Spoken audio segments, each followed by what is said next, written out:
శ్రీ సచ్చిదానంద సద్గురు సాయినాథ్ మహారాజ్ की జై. స్వామీజీ సేవా తత్పరతను, నిరాడంబర నిరంతర సాయి ప్రచారమును అసంఖ్యాక సాయి భక్తులు గుర్తించి మంచి విలువైన దుస్తులు, దక్షిణలు సమర్పించేవారు. స్వామికి సమర్పించిన ప్రతిదీ సాయికే చెందినని చాలామంది సాయి భక్తులు ప్రగాఢంగా విశ్వసించేవారు. స్వామీజీ చేతిలో చిల్లిగవ్వ లేక ఆకలితో పస్తున్న దినములు మరొక. అటువంటి దుర్భర బాధ ఇతరులకు కలగకూడదని తనకు లభించిన దక్షిణ మొత్తాన్ని అన్నదానానికి వినియోగించేవారు.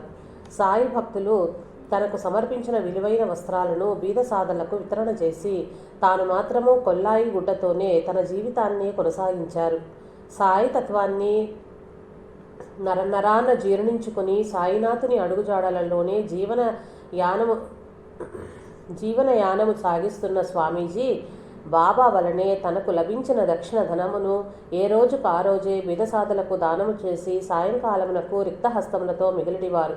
పైసాలోనే పరమాత్మను దర్శించేవారు కొందరు కాగా, ధనము కోసము ఇతర ప్రాణులను తీసేవారు మరికొందరు. తరతరాలకు సరిపడినంత సంపాదించినా సంతృప్తి చెందని వారు ఇంకొందరు. శ్రమజీవులు స్వేద బిందువులు చిందించి కట్టిన సౌధాములలో సుఖ సౌఖ్యములను అనుభవించుచు ఆ సౌధములను నిర్మించిన కూలీల శ్రమకు సరియైన కూలీ కూడా ఇవ్వని వారు మరికొందరు. ఇతరులను కష్టనష్టాలకు గురిచేసి అన్యాయంగా అక్రమంగా ధనార్జన చేసి ధనమే సర్వస్వం అన్న భావనతో ఏ రీతిలోనైనా ధనాన్ని కూడబెట్టడమే జీవిత ధ్యేయంగా పెట్టుకున్న వారి సంఖ్య అత్యధికం. నేటి సమాజంలో ధనం ఎంతో ప్రముఖ పాత్రను పోషిస్తూ అవధులు లేక కరాళ నృత్యం చేస్తోంది. ప్రతి మానవుడు పైసా కోసం ప్రాకులాడుతూ అనుక్షణం ధనార్జన కోసమే ఆలోచిస్తూ ఈ సర్వజగత్తుకు మూలాధారం ధనమేనన్న అపోహతో ఎంతో ఉత్కృష్టమైన మానవ జన్మ యొక్క సార్థకతను మర్చిపోయి ఎంతో అమూల్యమైన ఈ మానవ జన్మను వృధా చేసుకుంటున్నాడు. మనీ మేక్స్ మెనీ థింగ్స్, ధనం ఎన్నో పనులు చేస్తుంది అన్నది నానుడి.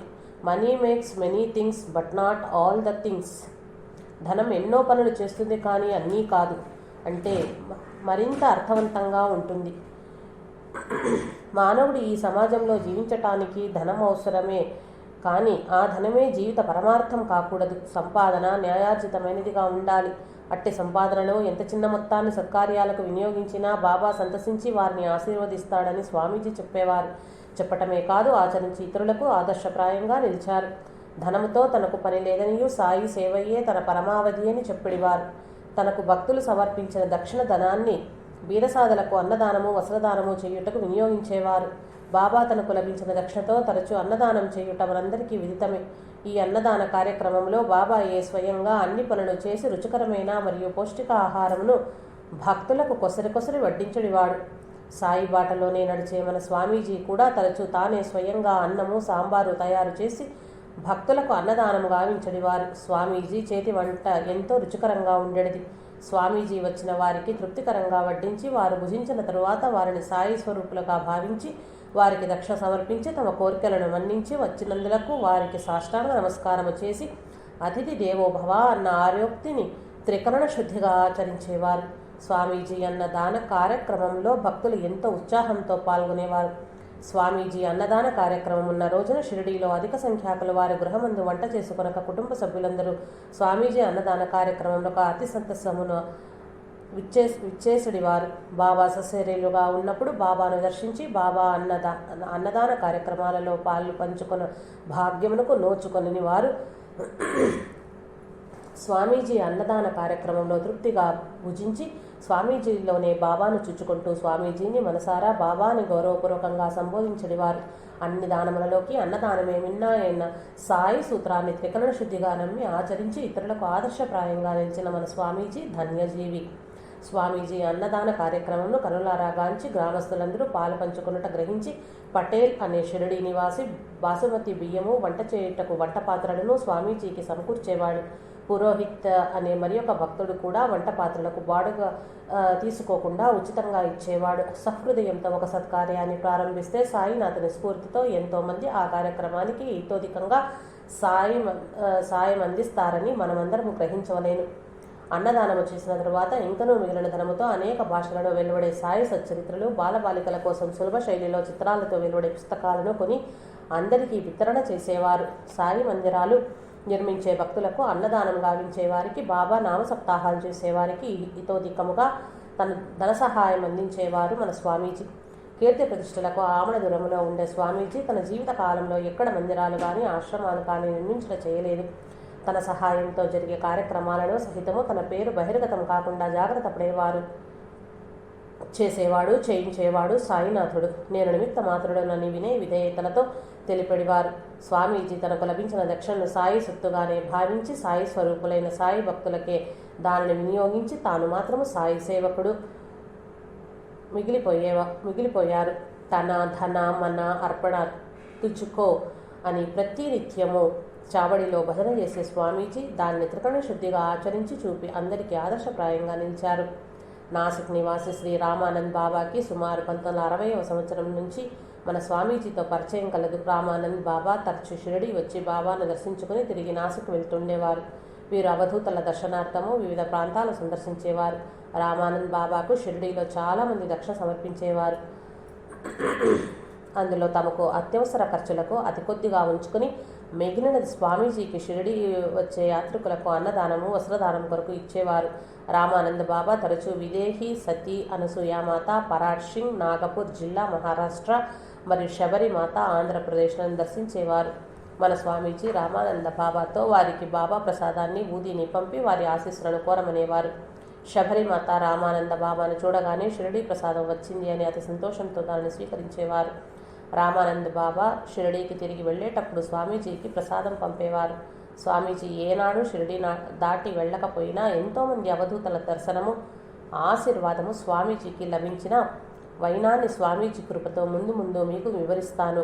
సాయి అంకిత భక్తుడు ప్రప్రథమంగా బాబాను గుర్తించి దక్షిణ భారతదేశంలో ప్రచారము చేసి మనకందరికీ బాబాను పరిచయం చేసిన పుణ్యమూర్తి శ్రీ నరసింహస్వామీజీ. వీరు తమిళనాడులోని మద్రాసు నగరానికి చెందినవారు. 1936 సంవత్సరంలో కలిగిన ఒక మహత్తర స్వీయానుభూతి ప్రభావం వల్ల బాబాకు అంకిత భక్తునిగా మారి బాబాను గూర్చి అనేక విషయాలను, లీలలను అత్యంత ప్రయాసలతో సేకరించి వాటిని బహుళ ప్రచారం చేసిన పావనమూర్తి శ్రీ నరసింహ స్వామీజీ. బాబా ప్రేరణతో వీరు లక్షలార్జిస్తున్న న్యాయవాద వృత్తిని త్యజించి ఆల్ ఇండియా సాయి సమాజ్ మద్రాసును స్థాపించి దాని వ్యవస్థాపక అధ్యక్ష పదవిని సమర్థవంతంగా నిర్వహించి దక్షిణ భారతదేశంలోనే కాక యావత్ భారతదేశంలోనూ విదేశీయాలకు సహితం సాయి తత్వాన్ని అందజేసిన ఘనత వీరికే దక్కింది. ప్రతినిత్యము సాయి భక్తులకు పఠించే సాయిబాబా అష్టోత్తర శతనామావళి శ్రీ నరసింహస్వామీజీ విరచితమైనదే. శ్రీ నరసింహస్వామీజీ పట్ల మన స్వామీజీ ఎంతో పూజ్యభావం కలిగి ఉండేవారు. ఈనాడు దక్షిణ భారతదేశం నుంచి కోట్ల మంది బాబా భక్తులయ్యారంటే దానికి మూల పురుషుడు శ్రీ నరసింహస్వామీజీనే. ఈయన భక్తులు షిరిడి వచ్చి బాబాను దర్శించుకొని బాబా భజనలు, కీర్తనలు గానం చేయుట, భక్తులకు విరివిగా అన్నదానము చేయుట చేస్తుండేవారు.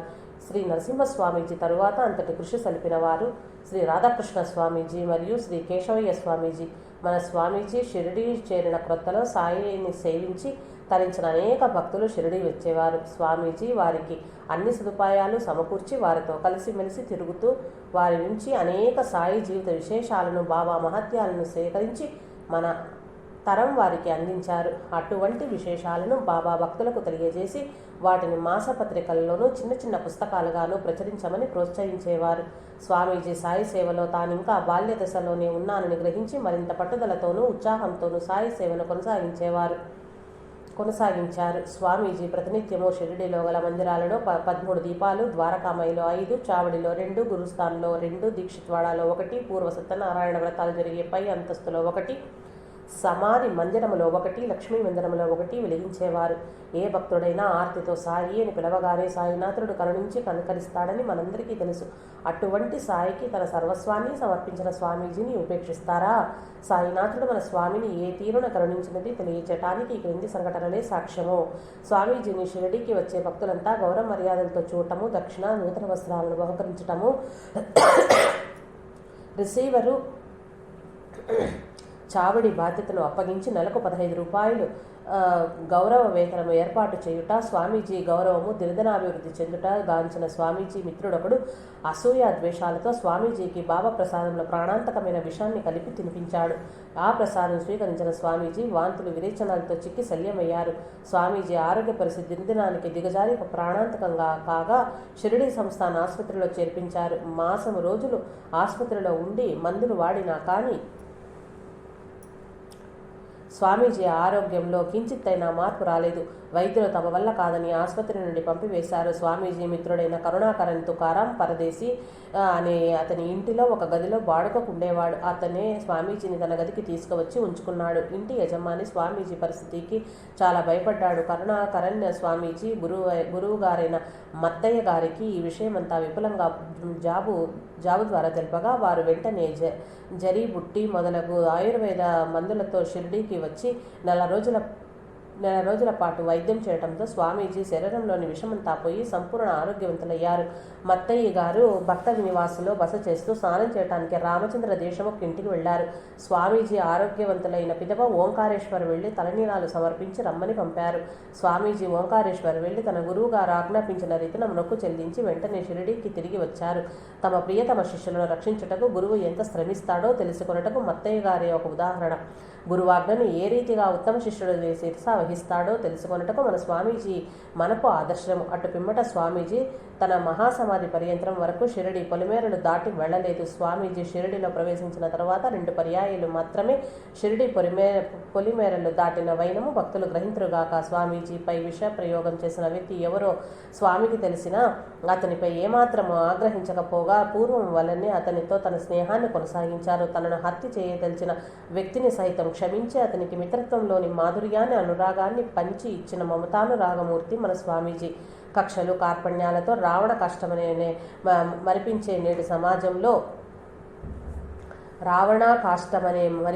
నేటి సమాజంలో స్వామీజీ వంటి ఉత్తములు సాత్వికులు ఉండబట్టే ఈ దరిత్రిపై ధర్మము న్యాయం మిగిలి ఉన్నాయి. సాయినాథుడు సదా బోధించే శ్రద్ధ సహనాలను నరాన జీర్ణింప చేసుకుని తాను చేసే ప్రతి పనిని అత్యంత శ్రద్ధతోనూ ఓర్మితోనూ చేసేవారు.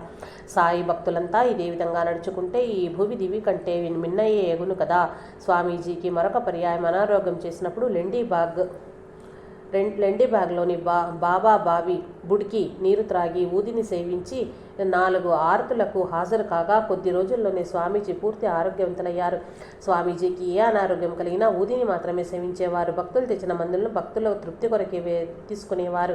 స్వామీజీ ఎల్లప్పుడూ ఊది దివ్య ఔషధం అని ఎటువంటి రోగగ్రస్తులైనా బాబాపై విశ్వాసమును ఉంచి సేవిస్తే సంపూర్ణ ఆరోగ్యం చేకూరుతుందని చెప్పేవారు. బాబా మహాసమాధి చెందిన తరువాత భక్తులు చాలా తక్కువ సంఖ్యలో షిరిడీకి వచ్చేవారు. చాలా అరుదుగా విఐపీలు వచ్చేవారు. ఆ రోజుల్లో బాబా లేని షిరిడీలో ఏమన్నదుకునేవారు సామాన్యులు. కానీ నా సమాధి మాట్లాడుతుంది, నా ఎముకలు మీ ప్రశ్నలకు జవాబిస్తాయి అని అభయమిచ్చిన బాబా మహాసమాధి చెందిన తరువాత కూడా తనను ఆశ్రయించిన వారి మనోవాంఛలను నెరవేర్చుతూ తనను నమ్ముకున్న వారి నమ్మికను వమ్ము చెయ్యక వారిపై తన కరుణా రసాన్ని కురిపించడం వల్ల ఈనాడు ప్రతినిత్యము లక్షలాది భక్తులు షిరిడీని దర్శించి పునీతులవుతున్నారు. పూజ్య శ్రీ నరసింహం స్వామీజీచే విరచించబడిన గ్రంథాలు చదివి కొంతమంది శ్రీ మనోజ్ కుమార్ నిర్మించిన షిరిడీకే సాయిబాబా చలనచిత్రాన్ని చూచి మరికొంతమంది బాబాను గురించి తెలుసుకొని షిరిడీకి వచ్చే భక్తుల సంఖ్య దినదినాభివృద్ధి చెందెను. స్వామీజీకి కలిగిన ప్రతి చిన్న అసౌకర్యం నుంచి ప్రాణాంతకమైన విష ప్రయోగం నుంచి కూడా సాయి కాపాడిన వైనాన్ని ఇంతవరకు చదివారు. ఇవే కాక సాయి స్వామిని మరెన్నో ఆపత్తులను బారి నుండి ఆదుకున్న వైనాన్ని సాయి అనుగ్రహంతో ఇప్పుడు మీ ముందు ఉంచుతాను. ఒకనాటి రాత్రి స్వామీజీ లెండిబాగ్ నుంచి తిరిగి వస్తున్న సమయంలో ఒక నాగుపాము దారికి అడ్డంగా పడగ విప్పి నిల్చుంది. ఆ నాగును గాంచిన స్వామీజీ ఏమాత్రం తత్తరపాటు పడక బాబాపై భారం వేసి నన్ను వెళ్ళనివ్వు,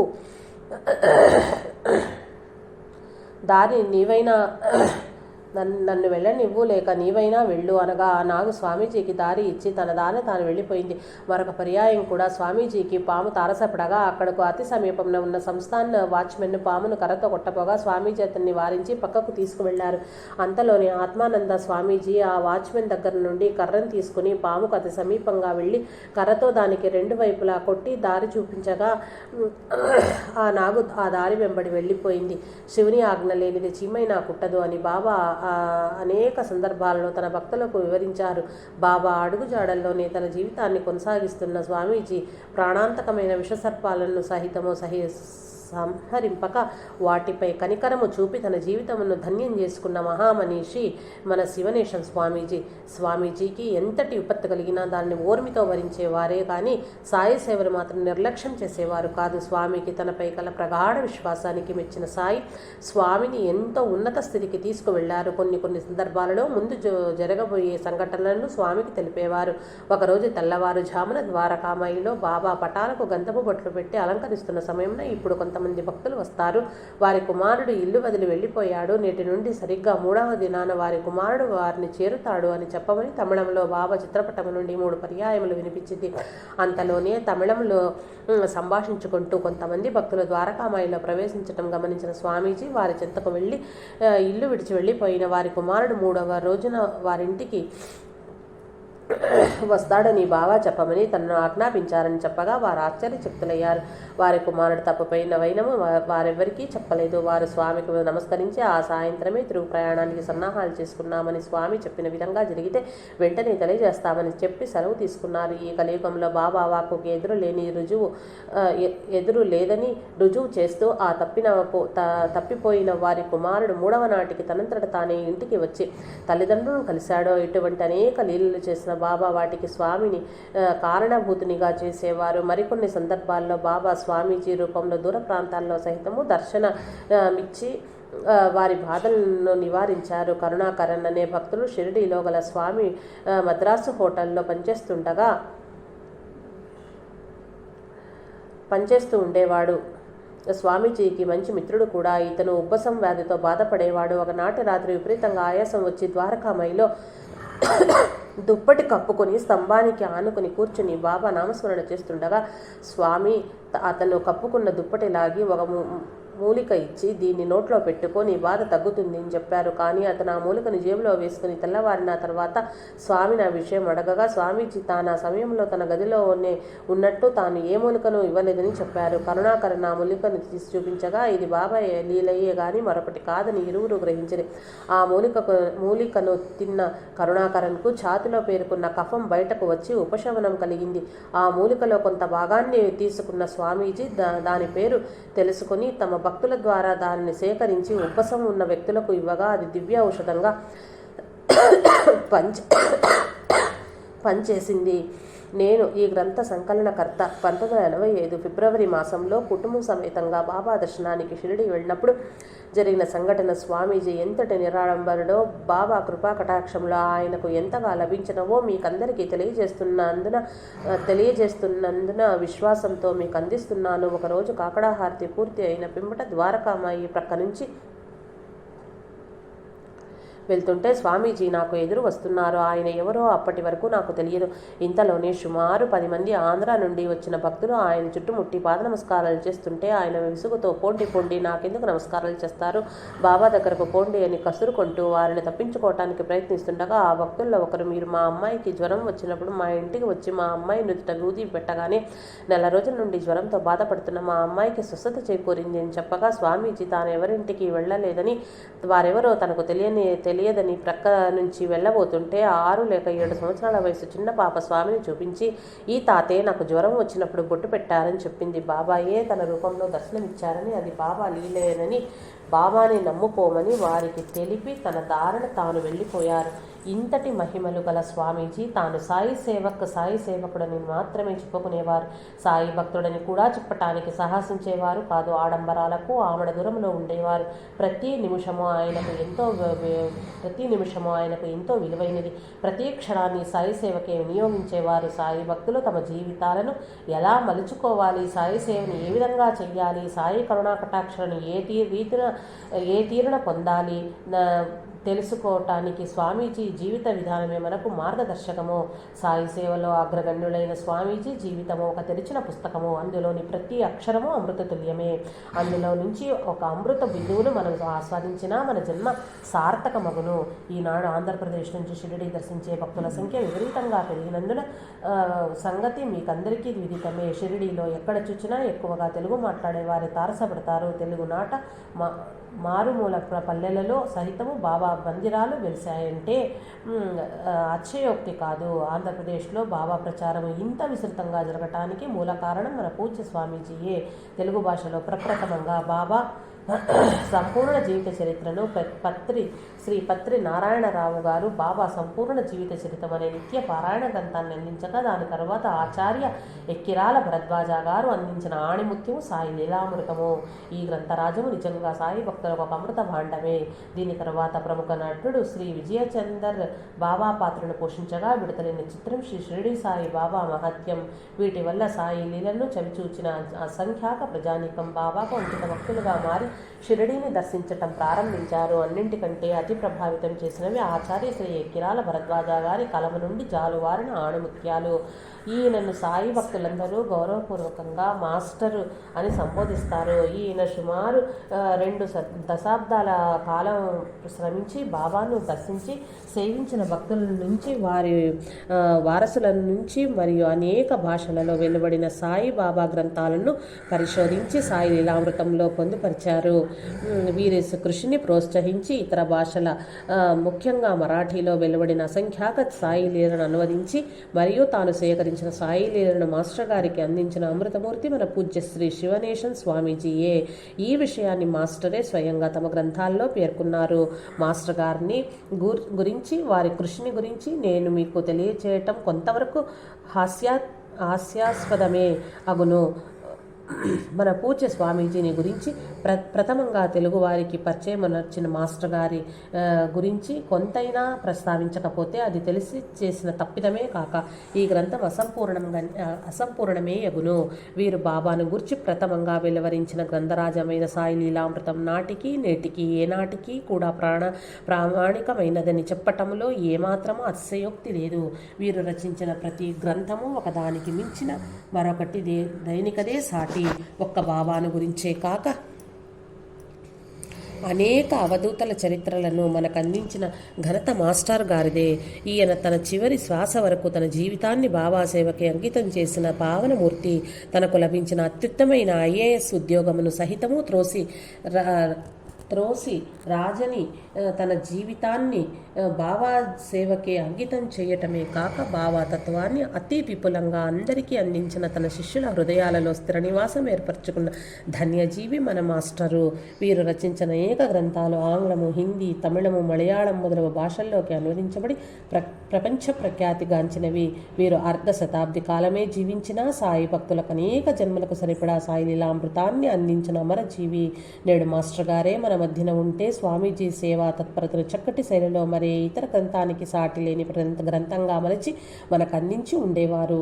షిరిడీని దర్శించిన ఏ భక్తుడైనా షిరిడీ మహారాష్ట్రంలో ఉన్నదా లేక ఆంధ్రప్రదేశ్లో ఉన్నదా అన్న అనుమానం కలగటం సహజము.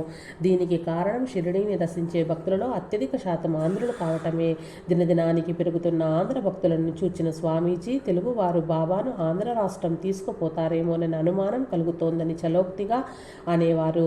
స్వామీజీకి సుమారు 10 భాషల్లో ప్రవేశమున్నది. మరాఠీ, హిందీ, తమిళం, తెలుగు, కన్నడ, ఆంగ్లం మొదలగు భాషలు మాట్లాడగలగడంతో సాయి లీలలను భక్తుల యొక్క మాతృభాషలో వివరించగలిగేవారు. దీనివలన భక్తులు సులభంగా అర్థం చేసుకోగలిగేవారు. సాయి లీలను వివరించేటప్పుడు స్వామీజీ తన్మయులై తమ కళ్ళెదుట కదలాడుతుంటే ప్రత్యక్షంగా గాంచి దానిని వివరిస్తున్నారా అని అనిపించేది. ఎవరైనా బాబాను చులకన చేసి మాట్లాడినా లేక సాయి తత్వాన్ని తప్పుగా వివరించినా వారితో వాదించి వారికి సాయి నిజతత్వాన్ని తెలిపి వారిని సాయి మార్గంలో నడిపించేవారు. ఒక పర్యాయం ఆర్య సమాజానికి చెందిన ఒక వ్యక్తి విగ్రహారాధన కూడదని వాదిస్తుంటే ఒక షాపు యజమాని మరిద్దరు సంస్థానోద్యోగులు అతని వాదాన్ని బలపరచసాగారు. అంతలోనే స్వామీజీ అక్కడకు వెళ్ళి షాపు యజమానితో విగ్రహారాధన మంచిది కానప్పుడు బాబా చిత్రపటాలను, విగ్రహాలను, లాకెట్లను నీవెందుకు అమ్ముతున్నావని ప్రశ్నించగా అతను నిరుత్రుడయ్యాడు. బాబా సమాధి అన్ని సమాధుల వంటిది అయితే దానిని దర్శించటానికి నిత్యము వేలాది మంది భక్తులు షిరిడీకి వస్తున్నారు. బాబా సమాధి అన్ని సమాధుల వంటిదే అయితే దానిని దర్శించటానికి నిత్యం వేలాది మంది భక్తులు షిరిడీకి వస్తున్నారు.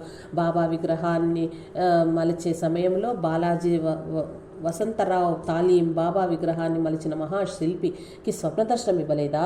నేటికి బాబా అనేక మంది భక్తులకు సశరీరులుగా దర్శనమిచ్చి వారిని బాధ విముక్తులను చేస్తున్న వైనము మీకు తెలియదా అని సంస్థాన ఉద్యోగులకు ప్రశ్నించగా వారు స్వామీజీ చెప్పిన నగ్న సత్యాలను ఖండించలేక మౌనం వహించారు.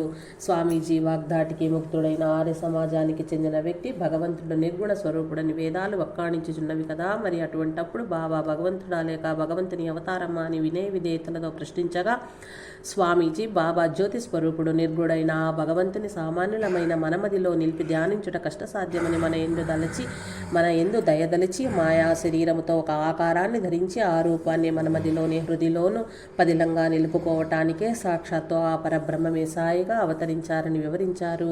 ఎల్లప్పుడూ ఒకే రూపాన్ని ధ్యానించటం మంచిదని, ఆ రూపం మన మదిలో చిరస్థాయిగా నిలిచి ధ్యాన మార్గాన్ని సుగమం చేస్తుందని సెలవిచ్చారు మన స్వామీజీ.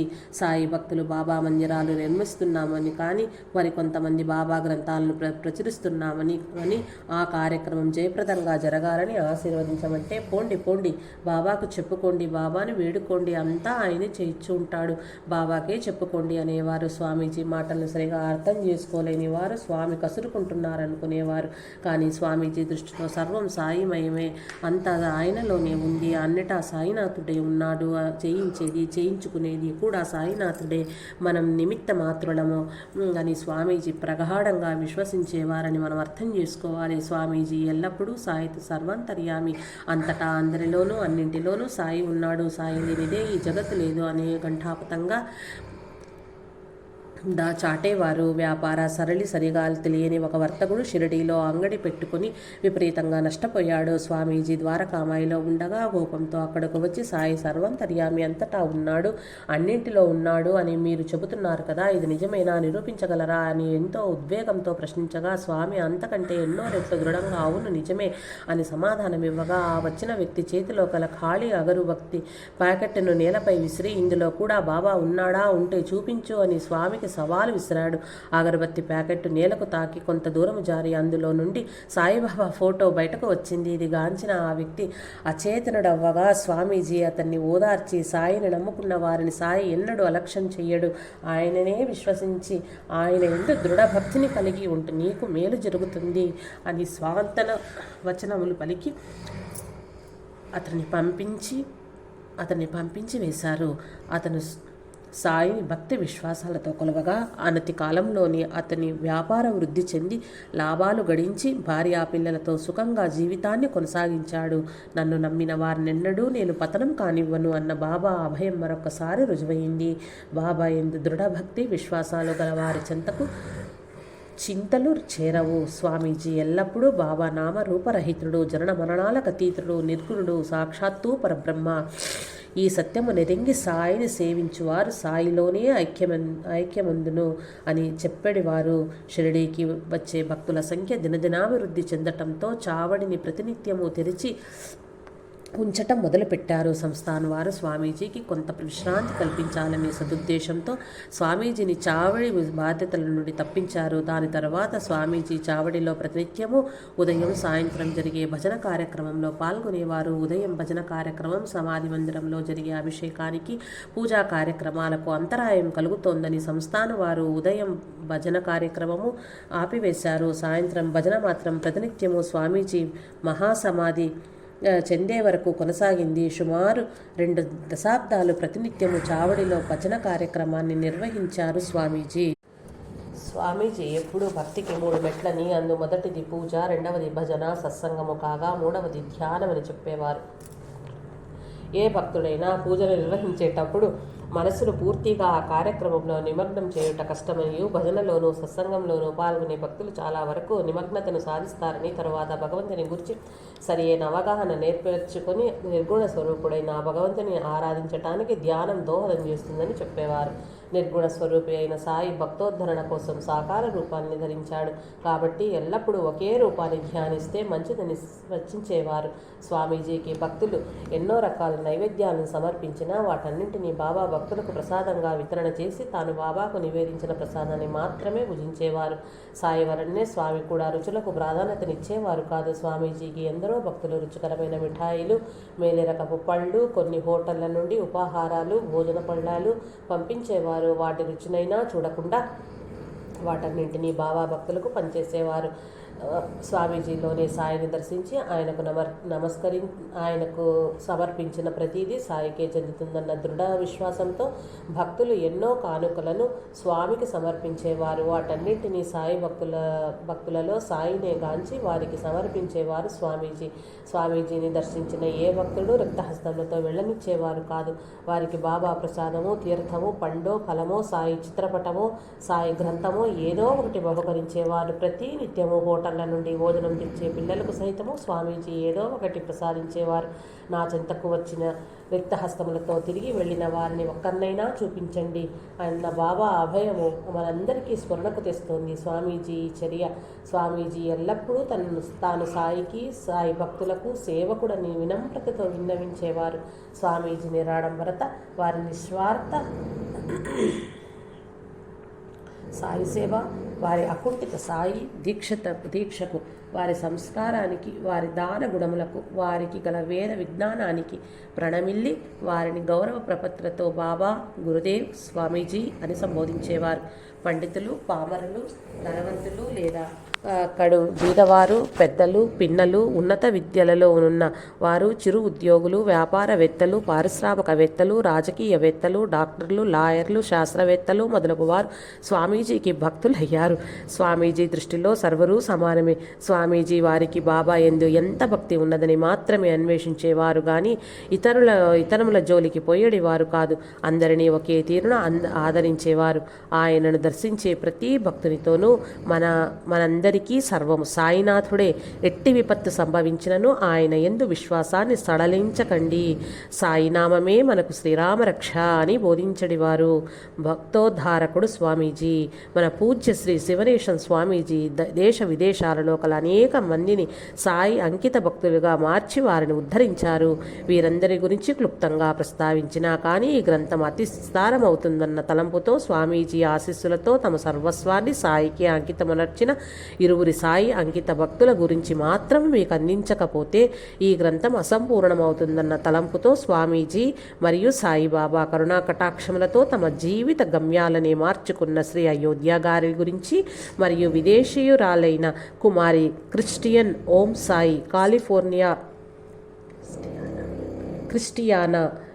కుమారి క్రిస్టియానా ఓం సాయి కాలిఫోర్నియా వాసి గురించి మాత్రం ఈ గ్రంథంలో పొందుపరుస్తున్నాను. అయోధ్య గారు అతి పిన్న వయస్సులోనే భగవద్ అనుగ్రహాన్ని పొంది బ్రహ్మచారి జీవితాన్ని గడుపుతూ పుణ్యక్షేత్రాలను, అవధూతలను దర్శిస్తూ షిరిడీకి చేరి బాబా దర్శన భాగ్యమును పొంది శ్రీ శివనేశం స్వామీజీ కఠోర దీక్షకు నిత్యము ఆయన చేసే సాయి సేవను కనులారాగాంచి ప్రభావితుడై ఆయన అనుమతి పొంది కొంతకాలము షిరిడీలోనే నివసించి స్వామీజీ అడుగుజాడలలో నడిచి సాయి సేవను కొనసాగించిన ధన్యజీవి శ్రీ అయోధ్య గారు. స్వామీజీ నుంచి సాయి తత్వాన్ని ఆశాంతము ఆస్వాదించిన పుణ్యపురుషుడు.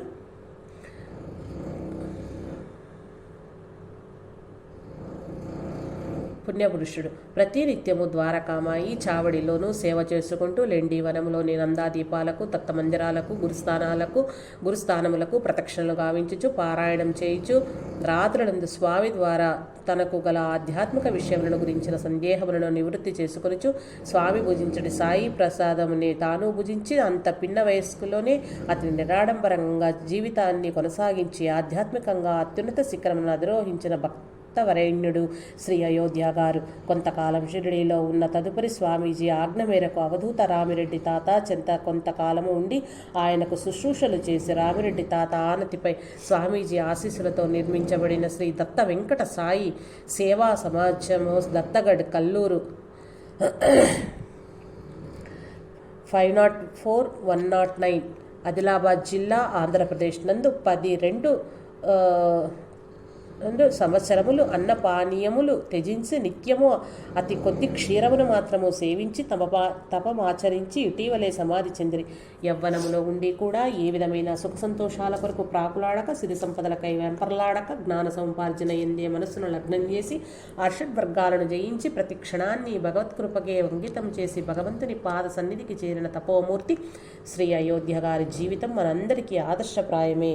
కుమారి క్రిస్టియానా ఓం సాయి కాలిఫోర్నియాకు చెందిన విదేశీ విద్యార్థిని.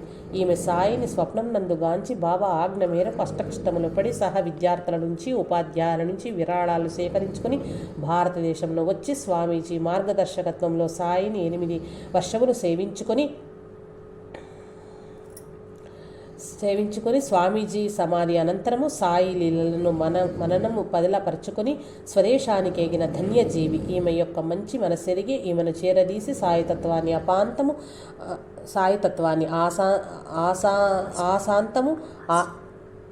ఆశాంతము ఆస్వాదింపజేసి ఆమె హృదయములో సాయికి స్థిర నివాసం ఏర్పరిచారు మన స్వామీజీ. ఈమెకు స్వామీజీ బాబా అష్టోత్తర శతనామావళి, బాబా భజనలు, హారతులు కంఠోపటంగా నేర్పించారు. విదేశీ వనిత అయినను పరభాషలో గల వీటిని అనతి కాలంలోనే నేర్చుకోగలిగిందంటే దానికి కారణం స్వామీజీ క్రమశిక్షణ మరియు బాబా ఆశీస్సులే కారణము. ఈమె షిరిడీ వచ్చిన క్రొత్తలో ఉన్మత్తురాలి వలె బాబా మందిర ప్రాంగణంలో తిరుగుచూ అందరిలోనూ సాయినిగాంచి ఓం సాయి అని సంబోధించడిది. ఆమె వేషభాషలను గాంచి పిచ్చిదని తలంచి అందరూ ఈమెను ఈసడించుకొని రాళ్లతో కొట్టినను వారితో ఏ విధమైన వాగ్వివాదం చేయక ఓం సాయి అనుచు వారికి దూరంగా ఉండడిది. ఈమెలోని భక్తి తత్పరతను గాంచిన స్వామీజీ ఆమెను చేరదీసి కన్న కూతురు వలె ఆదరించారు. ఈమె తనను ఎవరైనా ఆదరించినా అనాదరించినా కానీ ఓం సాయి అని సమాధానమిచ్చడిది. ఎల్లప్పుడూ ఓం సాయి అనుట వలన అందరూ ఆమెను ఓం సాయి అని పిలిచడివారు. స్వామీజీ ఆమెను ఆదరించిన తరువాత అందరూ ఆమె పట్ల గౌరవ మర్యాదలు చూపసాగిరి. ఈమె తన స్వదేశం వెళ్ళిపోతుందని, ఈమె దర్శనార్థమై జనం గంటల తరబడి వేచి ఉంటారనియూ, ఈమె అమెరికాలో బాబాను గురించిన విస్తృత ప్రసారం జరుగుతుందని స్వామీజీ జోష్యం చెప్పారు. ఈమె విదేశీ వనిత అయినప్పటికీ వస్త్రధారణ ఎందు శ్రద్ధ చూపెడిది కాదు. శరీర పోషణ ఎందు అసలే శ్రద్ధ వహించడిది కాదు. ఎల్లవేళలా మురికి బట్టలు ధరించి ఓం సాయి అంటూ వీధులలో తిరుగాడేది. నిష్కల్మషమైన మనస్సును మాత్రము ఎల్లవేళలా సాయి ఎందే లగ్నం చేసేడిది. ఈమె షిరిడీకి 1989 సంవత్సరంలో వచ్చి 1996 సంవత్సరం వరకంటే 8 సంవత్సరాలు మాత్రము పావన పుణ్యభూమి అయిన షిరిడీలో నివసించి తన హృది నిండా సాయిని నింపుకొని తన స్వదేశానికి వెడలిపోయారు.